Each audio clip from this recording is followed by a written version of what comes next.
बोले सो निर्भय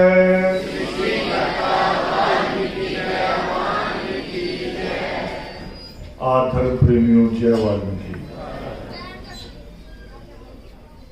आज का शिक्षा सेमिनार हमारी लुधियाना की टीम ने बहुत ही जद्दोजहद के साथ पहले तो एक डिसीजन लिया गया कि सितंबर में नहीं करेंगे, और वो भी आपके कारण कि सितंबर तक तो एडमिशन हो जाती है बच्चों की, उनको गाइड कैसे करेंगे। सेमिनार को अप्रैल में इसका फैसला हुआ। फिर लुधियाना क्योंकि आदर्श की बहुत सक्रिय भूमि है, ये लगभग खर्चे जो हैं वो लुधियाना के साथियों पे पड़ते हैं। 4 करोड़ रुपया जो खर्च हुआ वाल्मीकि उपवन पे, और उसमें मैं मोटा मोटा हिसाब लगाऊं तो लुधियाना से 50 लाख से ज्यादा रुपया लुधियाना से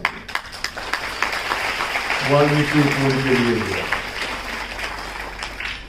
फिर योगिमा पर्व होता है, योगिमा पर्व के सुबह के नाश्ते का पूरा राशन, हलवाई, उसकी भट्टियां, उसके सिलेंडर, लकड़ी, कोयला, हर चीज लुधियाना से जाती है। तो बड़ा एक खर्चा रहता है, मगर साधन फ्री है। उसके बावजूद साथियों की हिम्मत है कि हम जो एक शिक्षा की अलख है, जो सृष्टिकर्ता वाल्मीकि दयावान जी भी कहते हैं कि तप दान और तीरथ से नहीं, आपकी मुक्ति ज्ञान से होगी। तो जो सृष्टिकर्ता वाल्मीकि दयावान कहते हैं, वही बात बाबा साहब भीमराव अम्बेडकर जी ने कही कि शिक्षित हो जाओ। और उस बात को लुधियाना के हमारे साथियों ने अपने जीवन का एक ध्येय बना लिया कि हमने जहां अपने बच्चों का खर्चा करना है, जो आदर्श कहती है कि अगर आपके 2 बच्चे हैं तो 3 मान के चलो। एक संगठन आपका बच्चा है, मिशन आपका बच्चा है। मैं वैद साहब की मिसाल दे रहा था कि हर अवसर पे जब से वो आदर्श से जुड़े हैं, उनका योगदान हमेशा न रहता है। मैं कहूं या ना कहूं, मगर उनका अपने आप सोचते कि मेरा ये फर्ज बनता है। और मैं अब मिसाल देने जा रहा हूं आदर्श परिवार के उस योद्धा की जो आज हमारे बीच में नहीं है, वीरेश राज अतिकाय जी। और उनकी बेटी प्रचेता मंच को चला रही थी, और इसीलिए चलवा रहे थे कि हम उनकी पूर्ति इस रूप में देखते हैं। मैं बड़ी बात बता रहा हूं, जब वैद साहब कह रहे थे पे बैक टू द सोसाइटी, जब उपवन की जमीन लेनी थी तो अतिकाय जी हमारे बीच में नहीं थे। कुछ 1 महीने हुए थे, शायद 2-3 ही महीने हुए, मगर उनकी वीरांगी यहां बैठी हैं और बच्चे भी साथ। चारों लोग मेरे कमरे में आए और मुझसे कहा, 4 लाख रुपए हाथ में लेके, कि अतिकाय जी कह के गए थे कि ये उपवन के लिए देना जमीन के। जिस औरत ने अपने पति को खोया हो, 3 बच्चों की जिम्मेवारी हो, वो फिर भी अपने पति का वचन निभाए, इससे बड़ा मिशन हो सकता है? इससे बड़ा ये सिखाया गया है उसी कौम को जो कौम ऐसे हाथ फैलाती थी, हम भी उसी कौम में से। और अभी भी 3-4 दिन पहले मुझे कहा कि जब परचेता ने जाना है कनाडा, तो मैंने सोच रखा कि 1 लाख रुपया ओपन पे मत्था टेकना, वो मैंने मना किया है। मैंने कभी अभी नहीं लेना, ये ज्यादती हो जाएगी। परचेता जाएगी, परचेता कमाएगी, वर्क परमिट पे जा रही है, परचेता भेजेगी तो मुझे ज्यादा खुशी होगी। और अभी करूंगा, मैं ले लूंगा तो मुझे लगेगा कि मैं बच्चों के साथ अन्याय कर रहा हूं। मगर ये भावना तो रहनी चाहिए ना, ये सोच तो बनी रहनी चाहिए। मगर हम क्या करते, बाकी सारे लोग घर बनाते हैं,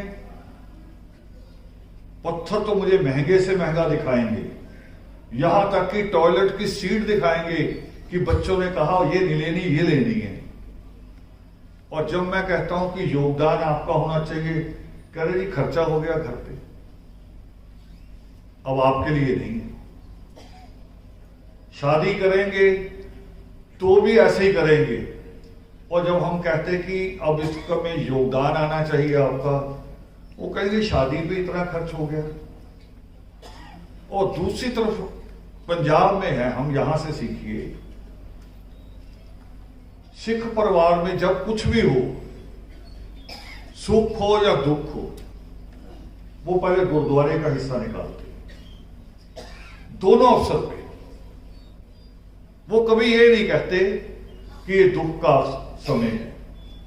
मेरे साथी एक नजर नहीं आ रहे आज मुझे, पता नहीं बाहर बिठा दिया, साहिल जी वकील एडवोकेट साहब, उनके पिताजी की मृत्यु हुई और मैं उनके भोग पे जब गया, उन्होंने 50,000 रुपया पकड़ाया। वो कह सकते थे कि दुख है अचानक, क्योंकि मृत्यु जब आती है जेब देख के नहीं आती कि आपकी जेब में क्या है। मगर उन्होंने सोचा कि मिशन से जुड़े हैं और उस मिशन को हमें पूरा करना, अद्भुत बनाना है। ये भी अद्भुत बात है, ये सेमिनार दुनिया भर की यूनिवर्सिटी में तो सेमिनार हो सकता है, कॉलेज में हो सकता है, मगर किसी धार्मिक संस्था के अलावा सेमिनार सिर्फ आरएस के अलावा कहीं नहीं, पूरी दुनिया के बच्चों में। ये एक अद्भुत बात है। तो ये सिस्टम जो उम्मीद रख रहे सारे लोग, हमारे एसएसपी साहब भी बोल रहे थे कि लाइब्रेरी स्थापित कर रहे, लाइब्रेरी स्थापित हुई नहीं अभी तो हमने उसका एक सिस्टम छोटा सा एक मॉडल सा बनाया है। आधी छत पक्की है, आधी छत लोहे का शेड है। वो तो जब रिसर्च सेंटर बनेगा तो पूरी बिल्डिंग बनेगी, 2 एकड़ में 5 मंजिल की बिल्डिंग होगी, अलग अलग पोर्शन होंगे, अलग अलग तरह की किताबें होंगी, और जो स्कॉलर आएंगे उनके लिए भी व्यवस्था होगी। और अभी तक हमारा रिकॉर्ड है कि 1 रुपया भी हमने किसी एमएलए एमपी से नहीं लिया, इस कौम से भी नहीं लिया, अभी तक कौम से भी नहीं लिया। टोटल पैसा आदर्श परिवार का है और आगे भी करना है, इसलिए मैंने बात यहां से शुरुआत की है। दूसरा जो सब्जेक्ट है हमारा शिक्षा और रोजगार, उसमें हमारे जो पहले रिसोर्स पर्सन आए प्रोफेसर जगसीर जी, उन्होंने बड़ी बारीकी से और नई एजुकेशन पॉलिसी को पूरा ध्यान में रख के उस बात को उन्होंने कहा कि आपको अगर मेडिकल के अलावा, दोबारा नोट कर दो मेरी बात, मैं रोज कहता हूं कि ज्यादा बच्चे मेडिकल लो, मगर सारे अगर नहीं लेते तो जो बात जगसीर जी ने कही उसको 100% बांध लो, अपने दिमाग में बिठा लो। अगर मेडिकल के अलावा आप कुछ भी चुनते हैं तो एक सब्जेक्ट मैथ रखना ही रखना है।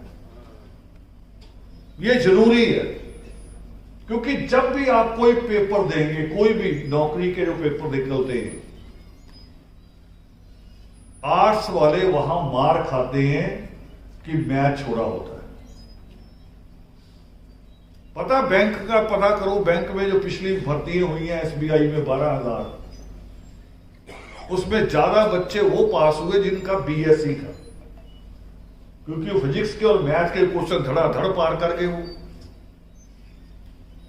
और जो दूसरे तैयारी ही कर रहे थे कॉमर्स वाले वो रह गए।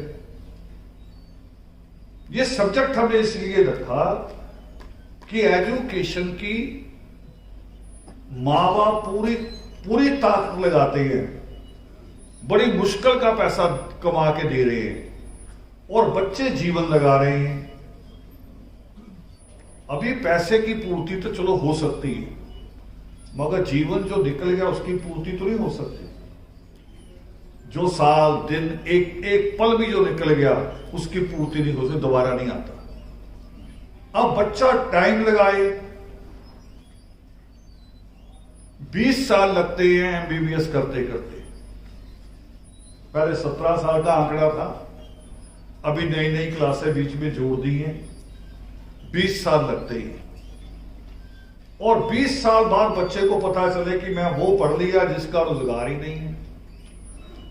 जैसे बीटेक फालतू, एमबीए फालतू, और अब लॉ वाले भी बिल्कुल बेरोजगार घूमेंगे, बेरोजगार। उनसे कोई फॉर्म पे मोहर भी नहीं लगवाएगा, इतने हो जाएंगे। तो बच्चों को लॉ नहीं करानी, या करानी है लॉ या बीटेक, तो उसके अंदर अंदर जाके देखना है भी कौन सी बीटेक करें जिसकी जरूरत है, जहां लोग कम हैं। जैसे एक चीज जगसीर जी बोल रहे थे, जगसीर जी या कोई और बोल रहा था कि जब मैथ के, जगसीर जी थे, मैथ के टीचर भर्ती हुई तो जो एससी की पोस्टें थी वो आधी से ज्यादा खाली चले, क्योंकि मैथ पढ़ते ही नहीं। तो वो चीज चुननी है बीच में से, बीटेक में चुनो फिर कि एरोनॉटिक्स की करो, जहाजों का इंजीनियर बनना है। और मेरी बात आज नोट कर लो, 10 साल बाद देखोगे कि लुधियाना से चंडीगढ़ भी आप जहाज में जाया करोगे। इतने जहाज आने वाले, जहाज टैक्सी के रूप में चलेगा, तो उसके लिए इंजीनियर की भी जरूरत पड़ेगी। तो बच्चों को उधर ले जाओ। ये हम इसीलिए करते हैं, इन सारे टीचर के आप नंबर लीजिए, जब जरूरत हो, लगे आपको कि यहां कोई चीज समझ में नहीं आ रही, आप इन टीचर से बात कर सकते हैं। और भी टीचर हैं हमारे पास बहुत सारे नीचे भी बैठे हैं। आप इनसे बात कीजिए, उसके बाद कदम उठाइए। साइंस, होम साइंस की बात हो रही थी। मेरा तो अपना एक्सपीरियंस है, कादियां का एक बच्चा स्कूल में टॉप किया उसने, स्कूल वालों ने उसकी फोटो अखबार में भी लगवाई, बोर्ड में भी लगवाई। वही बच्चा जब +2 में पेपर अपने सब्जेक्ट चुन रहा है और उसने कहा जी मैंने साइंस लेनी है, टॉपर बच्चा है, मगर द्रोणाचार्य की नस्ल से निकले हुए टीचर हैं, वो कह रहे साइंस होम साइंस एक ही होती है, होम साइंस ले। अब +2 में जो आपने ले लिया +1 में जाके, फिर उसको उसमें से निकलना बड़ा मुश्किल है। फिर वही चलता आगे। जिस बच्चे ने एक साइंटिस्ट बनना था, डॉक्टर बनना था, वो बच्चा होम साइंस पढ़ रहा है कि चादर कैसे बिछानी है, आलू कैसे छीलने हैं, ये होम साइंस होती है जो मां सिखा देती है। स्कूल कॉलेज में बहुत मिसगाइड हो रहा है, बहुत टीचर खराब करते हैं, लगभग खराब करते हैं। उसके पैरेलल हमने ये खड़ा किया, पैरेलल व्यवस्था है ये आदर्श की सेमिनार, पैरेलल व्यवस्था कि हम अपने बच्चों को गाइड करेंगे, और हो रहे हैं। चंदन जी को याद होगा, इंदौर गए थे, एक बेटी आके रोई थी मंच पर, सबको रुलाया भी था। और मैंने उसे एक ही चीज समझाई थी बस, गलत शादी हो गई थी और रोज रोती थी। अब एसएसपी साहब बैठे हैं, नीरज भी है, फोन करती थी रात को 11 बजे और रोती थी, कह रही थी मर जाऊंगी। 2-3 दिन तो मैंने ध्यान नहीं दिया, फिर अचानक मुझे लगा कहीं मारी ना जाए, दुखी इतनी है। और जब आप जैसे पुलिस वाले इंक्वायरी करते तो उसमें आता है रात को 11 बजे लास्ट बात किससे की, रावण बाबा से, और मर गई। केस मुझ पे बनता। मैंने उसे कहा अच्छा बेटे, एक तो कल दिन में बात करो, दिन पॉजिटिव होता, थोड़ा सा आदमी पॉजिटिव होता, रात को नेगेटिव होता है। जब उसने दिन में फोन बनाया तो मैंने उससे बताई बात। मैंने कहा अच्छा ये बताओ, तुम रोती रहो, सड़ी भूसी रहो, बीमार हो जाओ तो तुम्हारी सास, तुम्हारा ससुर, तुम्हारा हस्बैंड खुश होंगे कि दुखी होंगे? कह रही वो तो बहुत खुश होंगे, मुझे मर्दी को देख के तो खुश होंगे। तो मैं कहा अगर तू खुशहाल हो जाए, अच्छे से घूमती फिरती दिखाई दे, फिर क्या होगा? कह रही फिर वो सड़ सड़ के मरेंगे। तो मैंने कहा यही तो करना हो। ला किया हुआ था उसने, ला की हुई। फिर मैंने कहा तुमने जज बनना है। और जिस दिन जज बनी, उसका पेपर रिजल्ट आया, दिन में कोई 11 बजे से मुझे फोन किया। उससे बताया नहीं जा रहा था कि मैं पास हो गई, रोए जा रही। मुझे भी बहुत खुशी हुई। मैंने कहा मुझे पता है बेटे तू पास हो गया, अब तू जज बन गई। तो ये आंदोलन वो है, पैरेलल व्यवस्था है जिसने बहुत सारी जगह परिवर्तन लाए। लखनऊ उसकी बड़ी मिसाल है। यहां वंशिका बैठी है, 2 बच्चे आए थे हमारे पास रोते हुए। ईश्वर ने समझ दी, हमने दोनों का हाथ पकड़ा, डॉक्टर बन गए। मगर वो 2 नहीं बने, उनके पीछे अब कम से कम 20 बच्चे डॉक्टर बन गए। 20 बच्चे। और ये नहीं कि उनको हम मदद दे रहे हैं, उनको उत्साह मिला 2 बच्चों को देख।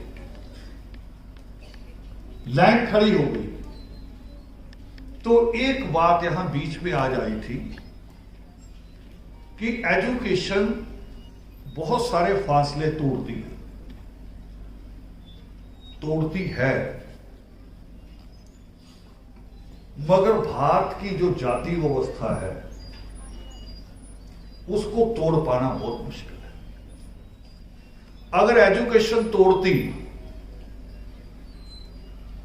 तो बाबा साहब अम्बेडकर से ज्यादा डिग्री किसी के पास थी? फिर भी उनके ऊपर लेबल लगाया गया दलित का। भारत का रिजर्व बैंक उनकी देन, भारत के जितने डैम बन रहे उनकी सोच के पे आधारित, और फिर भी लेवल उनके ऊपर दलित होने का। हां एक काम होता है, एक काम है, वो आज बोर्ड नहीं लगा, याद होगा वही मैं कहूंगा अगर आपको, कि एक तो मंत्री नेता बनते हैं कितने साल के लिए? कितने साल के लिए? 5 साल के। और जो आईएएस आईपीएस बनता वो कितने साल के लिए? पूरी जिंदगी, 35 साल के लिए, कम से कम पूरा जीवन ही क्या हो, वो भी ठीक है। और व्यवस्था किसके हाथ में होती है? इन्हीं के हाथ में होती है, आईएएस और आईपीएस के। और मैंने एक शब्द सुना कुछ दिन पहले,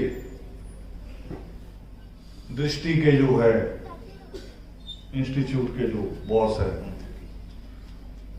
वो कह रहे जो आईएएस, आईपीएस, पीसीएस या और जितनी भी यूपीएससी से आते हैं, उन्होंने कहा ये भी एक जाति है।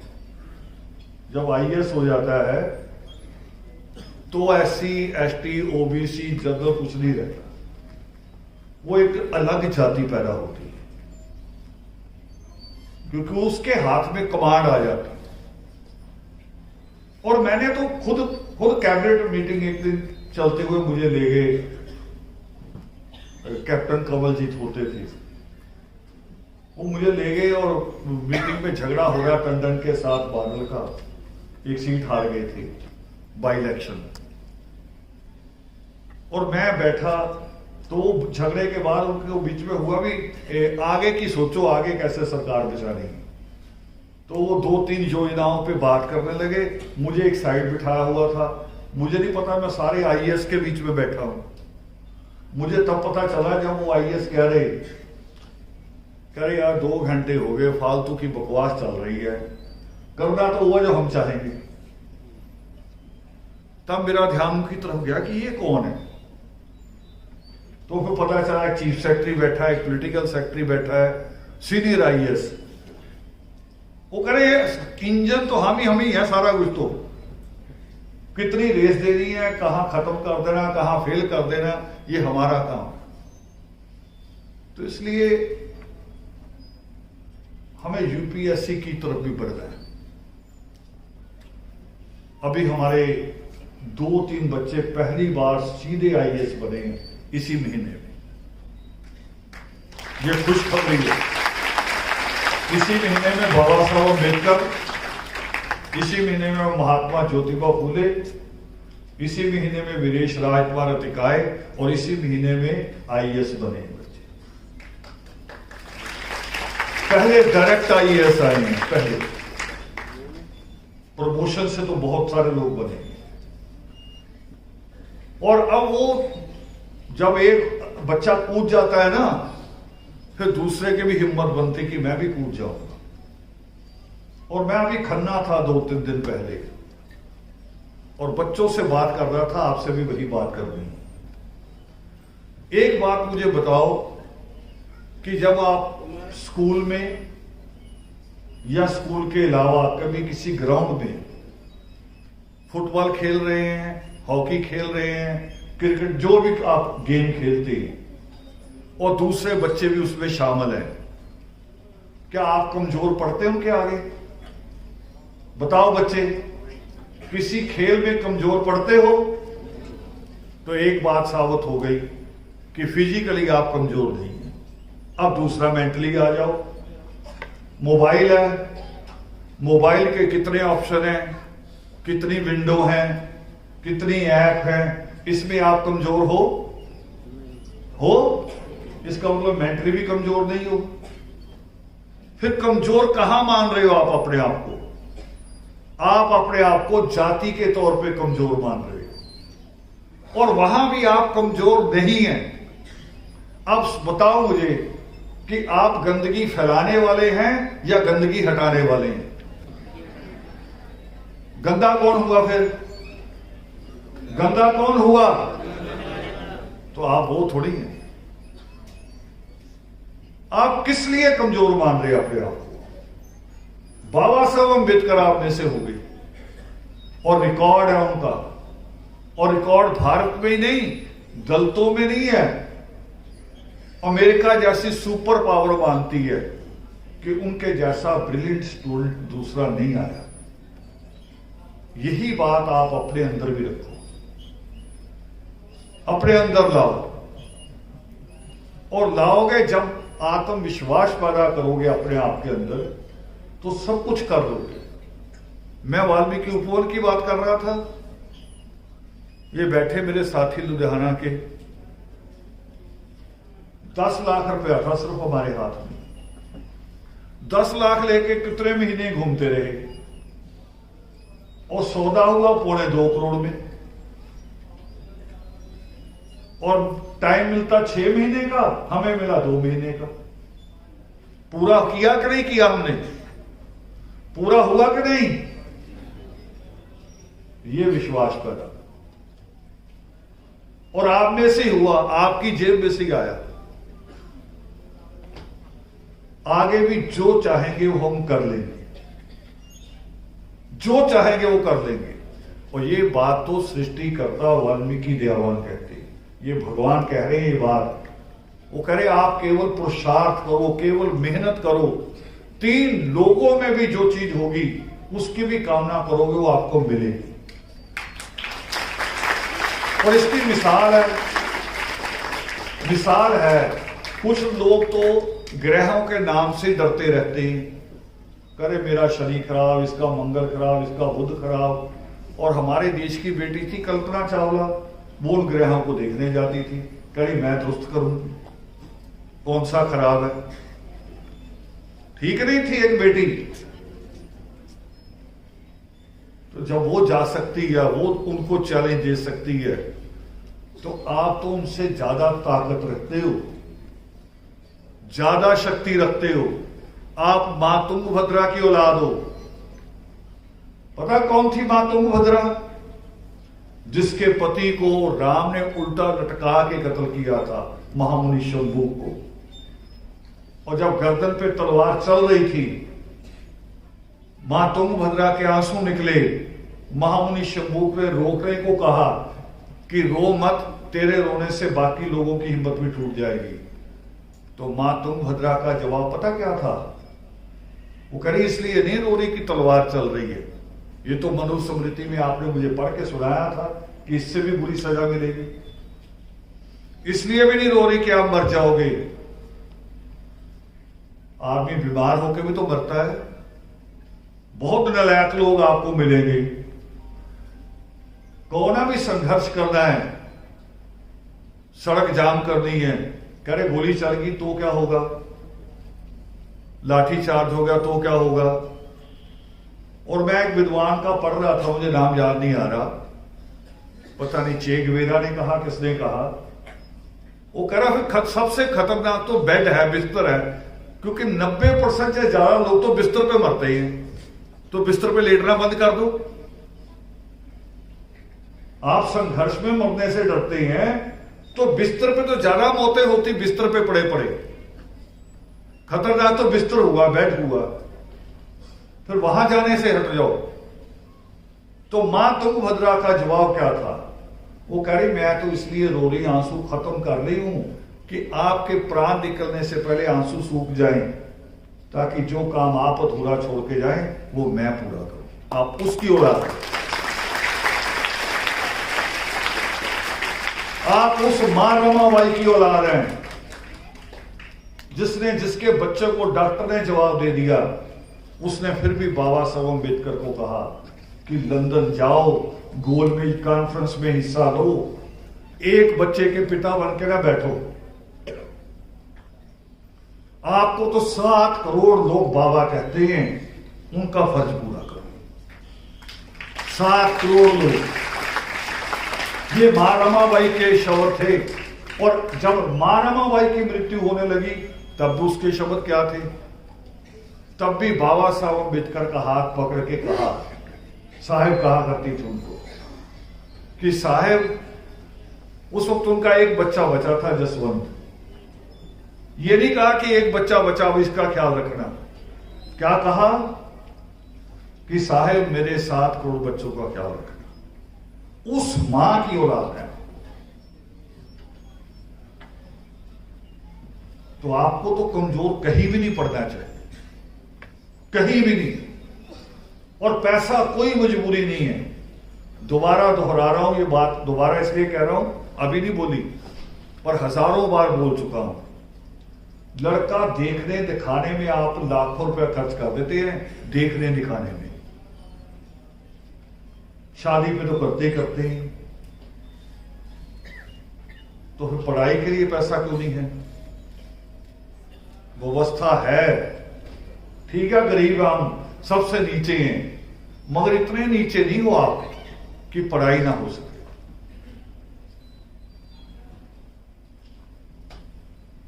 कितने रुपए तोला हो गया सोना?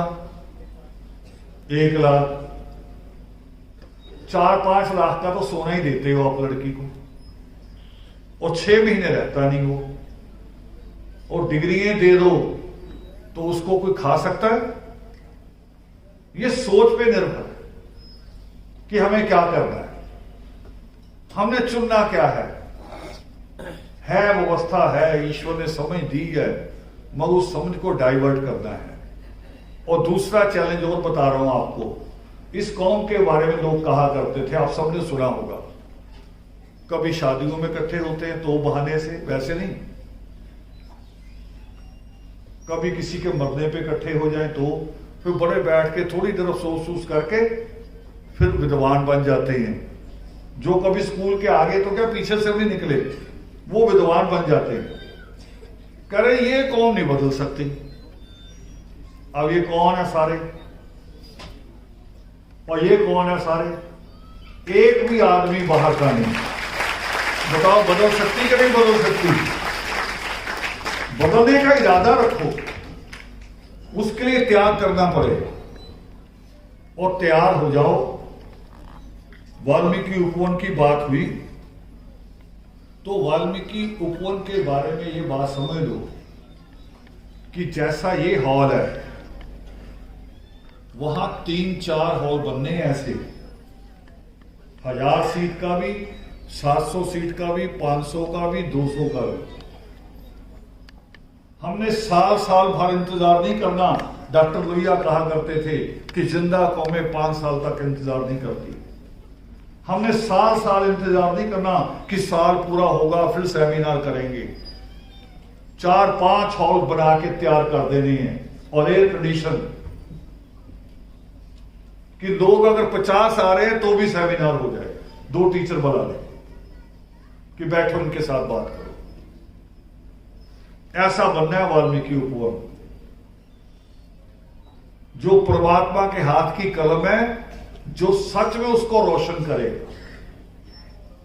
अब एक बात यहां हुई थी, और उसको संजय जी ने बहुत बारीकी से और बड़ी मार्मिकता से कहा। मैं उसका दूसरा रूप भी जानता हूं, क्योंकि लुधियाना शहर है ना ये बेड़ा, आपने बात की थी भी कितनी बेबसी में से, कितने अभाव में से, कितनी मायूसी में से लोग आते हैं हमारे। मगर मैं दूसरी तरह के लोगों को भी जानता हूं। ये लुधियाना शहर है, पता नहीं किस किस गांव से लोग उठ के यहां आते हैं, और वहां से भी उठ के आते हैं जहां एक टाइम की रोटी भी पूरी नहीं मिलती। मगर जब यहां आ जाते हैं और रोटी मिलनी शुरू हो जाती है, तो मैं शर्म से मेरा सिर झुक जाता है। अब तो मैंने बंद कर दिया ऐसी शादियों में जाना, कि शादी में गया तो जैसे शराब की बड़ी दुकान होती है ना, दुकान पूरी ठेका, अलग अलग ब्रांड लगे होते हैं शराब के। एक सफाई कर्मचारी अपनी लड़की की शादी कर रहा है, और शराब के ब्रांड लगे हुए हैं पूरे, भी कौन सी पीनी है। इससे ज्यादा लानत की बात, इससे ज्यादा शर्म की बात इस कौम के लिए दूसरी नहीं हो सकती। इतनी बेबसी से, इतनी मायूसी से उठ के आओ और अपना पैसा एक गंदी नाली में बहाओ। ईश्वर भी सोचता होगा कैसी कौम है, इसका अगर भला कर दिया, इसको अगर रोजगार दे दिया, तो देख उसके साथ क्या कर रहा है। मरने पे मैंने देखा, मरने पे आइसक्रीम की इंतजाम, जो कह रहे ये क्रिया का होती रो, पगड़ी रस्म करते हैं, आलू की टिक्की बन रही, न्यूडल बन रहे हैं। और एक जगह तो मैं चला गया, मैंने कहा यार ये क्या है, कह रही अभी तो पीछे आओ मुर्गे भी हैं। वो थोड़ा करे पर्दा किया आपकी वजह से, इसके लिए पैसा आया। ऐसे पापी भी हैं। तो आज एक अनाउंसमेंट करनी है मैंने, माननी ना माननी आपने करनी, फैसला ले लो। पहले तो मैं कहता था कि यार कर्म जो पे सादगी से करो, दूर रोटी होती थी दूर से आए लोगों के लिए, जब साधन कमजोर थे। अब वो रोटी बड़ी होती जा रही है। अब दूसरा एक सब मुझे रास्ता नजर आ रहा है, अगर सहमत हो तो सहमत हो जाना। मैंने हाथ उठ नहीं खड़े कराने। लोग तो ये दीक्षा लेने के बाद भी बदल जाते हैं कई, इसलिए हाथ नहीं खड़े कराने। अपने मन से फैसला कर लेना कि किसी के भी शोक सभा में जाओगे, खाना नहीं खाओगे। बस खाना छोड़ दो, अपने आप रोटी करनी बंद कर देंगे। आप अपना अपना फैसला ले लो। भी मैं आया हूं, मत्था मैंने टेक दिया, श्रद्धांजलि दे दी, फूल चढ़ा दिए, अब मैं जा रहा हूं, मैं नहीं रोटी खाऊंगा। ना खाओगे, अगर दोपहर के 2 फुलके नहीं खाओगे मर जाओगे। ये बंद कर दो। और करना पड़ेगा। सारे काम आदर्श के मंच से शुरू होते हैं। अमृतसर में तो इतने बड़े बड़े नीरज, याद है कैसा संघर्ष था वो। शमशान घाट में किसी बुजुर्ग के मरने पे, शमशान घाट में ही जहां चिता जल रही है, एक चुन्नी और इतना बड़ा लड्डू बहुओं के नाम दिया जाता था। फिर पता नहीं कितनी बहुएं आ जाती थी गोत्र में से निकल के, चाहे किसी ने उसको पानी भी ना पूछा। बंद हुआ स्टेज के नहीं हुआ, वो हो गया। हमने बड़ी गालियां खाई मगर बंद हो गया। अब ये भी बंद करा। किसी के भी यहां किस होता नहीं, कारपोरेशन से टीमें चलती हैं दोपहर के खाने के लिए। करे आओ फलाने ने घर उत्थे चलांगे, सारे उत्थे खावांगे। ये बंद कर दो। तो बहुत सारी चीजें हैं जिनको करना पड़ेगा, और ये सब शिक्षा से आती हैं, ज्ञान से आती हैं, समझ से आती हैं। वहीं से सवाल पैदा होते हैं। शिक्षा सवाल करना सिखाती है और फिर उसका जवाब भी समझ में आता है। जवाब ढूंढता है आदमी। तो हम अपनी मुश्किलें भी हम गिनते हैं भी हमारी मुश्किलें कौन सी हैं, उनके जवाब भी खोजते हैं। तो अंत में फिर मैं दोबारा कहूंगा आप सबको, आज के सेमिनार के लिए आप सब लोग, जैसे मैंने कहा था कि चाहे 2 मेंबर है किसी शहर में हमारे, चाहे 4 है, अपनी जेब से बसें कराओ और बच्चों को फ्री लेके आओ। और आपने वो पूरा किया। और लुधियाना के साथियों ने बहुत बखूबी से इस सेमिनार का सारा आयोजन किया। आप सभी को बहुत बहुत मुबारकबाद। जय भारत।